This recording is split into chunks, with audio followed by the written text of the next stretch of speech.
Hi, I'm Dhatri Dave and I'm a full-time web developer and I love using Canva for practically all purposes.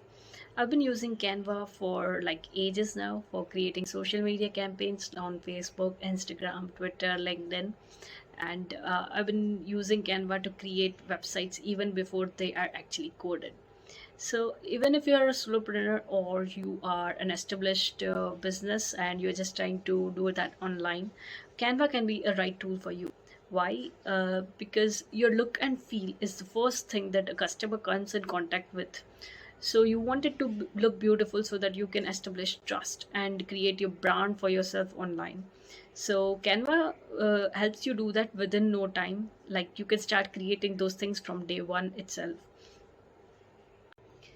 The beauty of Canva lies in its features that are very user friendly for just the beginners, like the drag and drop ones. So even if you have not heard about Canva before you just watched this video, uh, I can help you to learn Canva within no time.